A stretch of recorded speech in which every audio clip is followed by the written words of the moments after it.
짐 엘리엇의 이야기를 담은 창끝이라는 영화를 본 적이 있습니다. 짐 엘리엇은 휘튼 대학을 수석으로 졸업하고 남미의 에콰도르 선교사로 파송되어 복음을 증거했습니다. 4년 동안 복음을 증거하다가 1956년 1월 8일 다른 4명의 선교사님들이죠, 동료들과 당시 가장 악명 높고 가장 접근이 어려웠던 아우카 부족에게 복음을 증거하려다가 창에 찔려서 5명의 이 선교사님들이 목숨을 잃게 되는 그런 어떤 내용을 담고 있습니다. 그때 짐 엘리엇의 나이는 28살, 아이를 하나 가지고 있었고 아내가 있었죠. 근데 이 아내가 짐 엘리엇 남편이 죽고 난 이후에 1년 동안 간호사 훈련을 받습니다. 그리고 다시 죽음을 무릅쓰고 남편이 죽었던 그 아우카 부족에게 들어갑니다. 그곳에서 복음을 전하고 5년 동안 헌신된 사역을 하고 안식년을 맞아서 이제 다시 잠깐 들어갔다 오겠다고 인사를 건네자 아우카 부족의 추장이 파티를 열어주고 그녀에게 누구인지를 묻습니다. 처음으로 왜 이곳에 와서 이런 일을 행하는지. 그러자 그녀는 이렇게 이야기합니다. 5년 전에 당신들이 죽인 남자가 바로 제 남편입니다. 하나님의 사랑 때문에 저도 여기까지 오게 되었습니다. 이 이야기를 듣고 아우카 부족이 충격을 받습니다. 그리고 그 자리에서 당신이 믿고 있는 사랑의 하나님을 우리도 모시겠다, 예수님을 영접합니다. 그리고 앞서 소개해드렸던 그 창을 들고 있었던 5명의 선교사를 죽였던 키모라는 이 청년이 아우카 부족에서 처음으로 세례를 받고 최초의 목사님이 되십니다.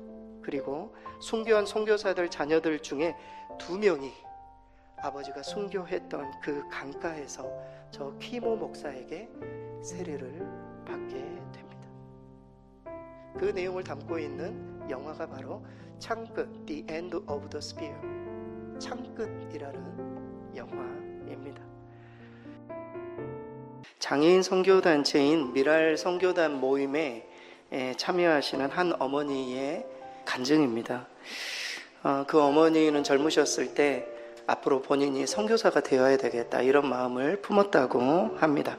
그래서 청년 생활을 보내면서 하나님께서 나에게 선교사의 사명을 주시기를, 또 그런 길이 열리기를 열심히 기도했습니다. 그러던 중 남편을 만나게 되었고 결혼을 하게 되었고 세 아이를 낳게 되었는데 세 아이가 다 중증 장애인 그런 자녀들을 낳게 된 것입니다. 그녀는 하나님 앞에 늘 하나님, 이유가 무엇입니까? 어떻게 3명의 중증 장애아를 이렇게 힘들게 자녀로 주셨습니까? 이유가 무엇입니까? 그러던 어느 날 하나님께서 그녀의 마음에 이런 마음을 주셨습니다. 미안하구나, 내 딸아. 이 세상에 꼭 보내야 할 연약한 새 영혼이 있었는데 너라면 잘 맡아줄 것 같아서 내가 너에게 보낸다. 내게는 정말 미안하구나, 정말 미안하구나. 그러나 이 세 아이를 잘 부탁한다. 그날 그분은 정말 많은 눈물이 나고 마음이 아팠지만 하나님 앞에 믿음으로 이런 고백을 했다고 합니다. 하나님이 나를 사랑해 주셔서 또 나를 믿어 주셔서 신뢰해 주셔서 이 땅에 꼭 와야 했던 새 천사를 우리 가정에 나에게 선물로 주셨구나. 그래서 지금은 현재 장애인 선교단체 미랄 선교회에서 여러 사역을 감당하고 또 같은 어려움을 가진 사람들을 위로하고 도움을 주고 있는 그런 사명을 감당하고 있습니다. 여러분, 그 감사일기 노트로 인생이 바뀐 한 분을 소개해드리고 싶어요. 여러분 너무나도 잘 아는 오프라 윈프리예요. 이 여인은 지독히 가난한 미혼모에서 태어났어요. 그런데 태어났을 때 미혼모는 떠나버리고 엄마는 도망쳐버리고 외할머니 손에서 자랐습니다. 그런데 외할머니 손에서 자랄 때에 그곳에서 삼촌에게 성폭행을 당했어요. 그리고 14세에 14살에 출산을 했어요. 동시에 미혼모가 됐어요. 아이는 태어난 지 2주 만에 죽게 되었습니다. 그 충격에 이 여인은 가출을 했어요. 가출을 해서 마약을 손에 댔어요. 하루하루 지옥처럼 젊은 나이에 어린 시절을 보냈습니다. 당시 오프라 윈프리는 정신적으로 엄청난 공황 상태였다라고 합니다. 살고자 하는 의욕이 전혀 없는 거야. 자포자기의 인생.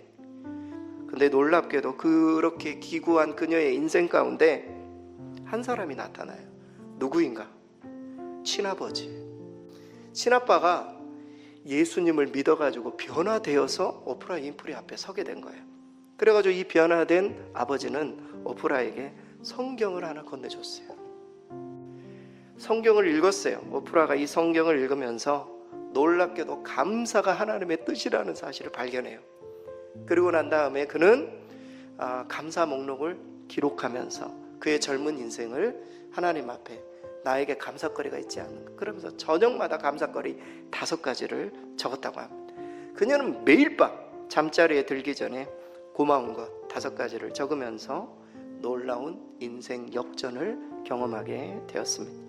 이 감사일기를 40년 넘게 습관화해서 지금도 감사일기를 적고 있다라는 것입니다. 워너 솔맨이라는 작가가 있어요. 이분이 아내와 결혼하고 난 이후에 얼마 되지 않은 시기에 임파선 결핵 판정을 받아서 석 달밖에 살 수 없는 그런 판정을 받게 되었습니다. 그의 아내는 유명한 가수였다고 해요. 그리고 아내는 임신 중이었고, 그래서 밤잠을 설치면서 아내와 뱃속에 있는 아이 때문에 너무 괴롭고 자기가 일찍 죽어야 된다는 그런 괴로움으로 인해서 너무 마음이 아파가지고 막 얼굴이 막 초췌해지고 이런 상황 가운데 그 남편에게 이렇게 말했다고. 여보, 3개월밖에 못 산다고 생각하지 말고 하나님께서 3개월을 더 허락해 주셨다고 생각하면서 남은 기간 우리가 감사하고 정말 아름답게 시간을 좀 보냅시다. 그렇게 아내가 지혜롭게 남편에게 이야기를 한 겁니다. 남편 아내가 그렇게 이야기를 하니까 얼마나 힘들었지만 그렇게 하자 그래서 작은 일에 계속 감사하기 시작했어요. 이분이 이제 그림을 그리는 작가였단 말이에요. 그래서 마지막으로 좀 그림을 그려야 되겠다. 그래서 감사함으로 예수님의 초상화 이 그림을 그린 거예요. 이 그림을 그리다 보니까 3개월이 지나도 죽지 않는단 말이죠. 그래서 병원에 찾아갔대요. 테스트를 해보니까 이 결핵이 사라진 겁니다. 의사가 깜짝 놀라서 물어봤대요. 도대체 무슨 그 약을 썼냐? 아내가 준 약을 썼다. 아내가 주는 감사의 약을 먹었다고 그렇게 고백을 한 거예요. 계속 감사하고 남은 기간 동안에 감사거리를 찾고, 이 이야기를 들은 이 의사가 박수를 치며 이렇게 말했다고 하죠. 바로 그것이 명약입니다. 감사는 최고의 항암제, 감사는 최고의 해독제, 감사는 최고의 치료제입니다. 너무 잘하셨습니다. 이렇게 말했다라는 겁니다. 미켈란젤로의 그 이름을 다 아실 것입니다. 미켈란젤로 한 번씩은 다 들어보셨죠?